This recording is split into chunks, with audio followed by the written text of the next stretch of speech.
Good morning, students. Today I am going to explain lesson 2. We are not afraid to die. We can all be together. ये आपकी book horn bill की second lesson है जिसे हम आज start कर रहे हैं और इसका मतलब है कि चैप्टर का नाम है we are not afraid to die, we can all be together. हमें मौत का डर नहीं यदि हम सब एक साथ हैं। तो इस कहानी को आज हम स्टार्ट कर रहे हैं। आप लोग अपनी बुक ओपन करके और समझिए। In July 1976 my wife Mary son Jonathan six daughter Suzanne Jonathan six daughter Suzanne seven, and I set sail from Plymouth, England, to duplicate the round the world voyage made 200 years earlier by Captain James Cook. For the longest time, Mary and I, a 37-year-old businessman, had dreamed of sailing in the wake of the famous explorer, and for the past 16 years, we had spent all our leisure time honing our seafaring skills in British waters. जुलाई 1976 में मेरी पत्नी मेरा बेटा Jonathan six, पुत्री Suzanne seven एवं मैं ब्लाउ mouth England में 200 साल पूर्व कैप्टन जेम्स कुक की दुनिया की गोलाकार यात्रा को पुनः स्थापित करने को नौका पर सवार होकर रवाना हुए। बहुत लंबे समय से मेरी और मैं एक 37 वर्षीय व्यापारी उस प्रसिद्ध अन्वेषक को जल सैर करने की हमने भी अनुभव करने का सपना देखा था, और पिछले 16 वर्षों से हमने अपना पूरा फुर्सत का समय हमारी समुद्र यात्रा की कला को ब्रिटिश समुद्र में निखारने का काम किया। Our boat Wave Walker, a 13 metre a 23-meter 30-ton wooden hulled beauty, had been professionally built, and we had spent months fitting it out and testing it in the roughest weather we could find. हमारी नाव वकार 23 metre लंबी 30 ton लकड़ी के ढांचे की व्यावसायिक तौर पर बनी थी, और हमने उसे फिट करने और बुरे से बुरे मौसम में उसका परीक्षण करने में महीनों बिताए थे। The first leg of our planned 3 years when lakh 5,000 kilometer journey passed pleasantly as we sailed down the west coast of Africa to Cape Town. There, before heading east, we took on two crewmen, American Larry Vigil and Swiss Herb Sadler, to help us tackle one of the world's roughest seas, the Southern Indian Ocean.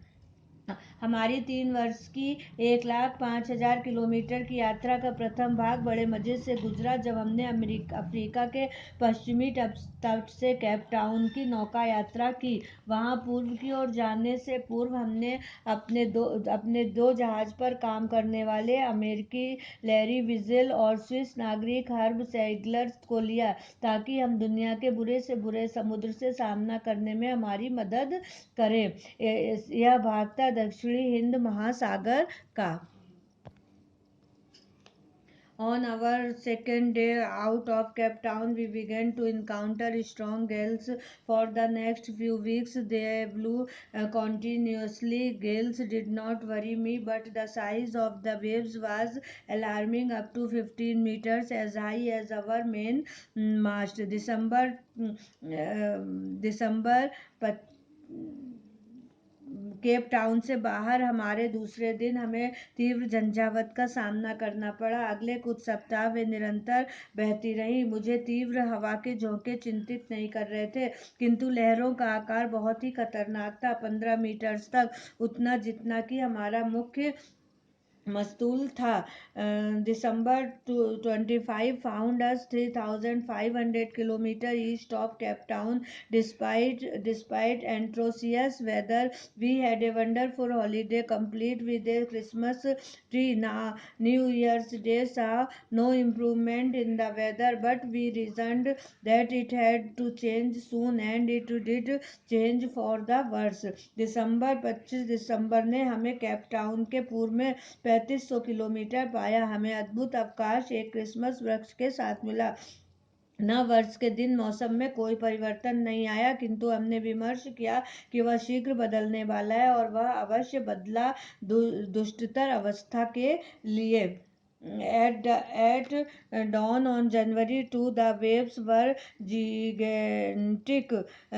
We were sailing with only a small storm jib and were still making 8 knots. As the ship rose to the top of the each wave, we could see endless, enormous seas rolling towards us, and the screaming of the wind and spray was painful to the ears. To slow the boat down, we dropped the storm jib and lashed a heavy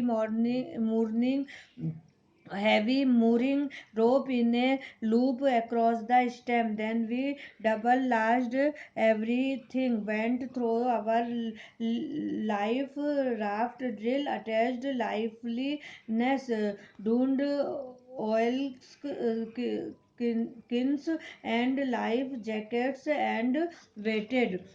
जनवरी 2 को भोर की सुबह लहरें विशालकाय थी. हम एक छोटे तूफानी तिकोने पाल के सहारे जल यात्रा कर रहे थे, और फिर भी 8 नॉट्स दूरी तय कर रहे थे. जब जहाज प्रत्येक लहर के शीर्ष पर पहुंचा, हम अंतहीन विशाल समुद्र को अपने सामने लुढ़कता देख रहे थे, और आंधी को की चिगाड़ और पानी की बौछारें कान के लिए दर्दनाक थे. नाव को नीचे धीमा करने के लिए हमने पाल को गिरा लिया, और एक मोटे भारी रस्से से जहाज के पिछले भाग को एक चाबुक की तरह मारना शुरू किया. फिर हमने हर एक चीज को दुगना मारना शुरू किया. हमारी जीवन बचाने वाली राफ्ट ड्रिल को, लाइफ लाइन को संयुक्त करने, और आई लॉस्किन्स और लाइफ जैकेट पहने और इंतजार करने लगे.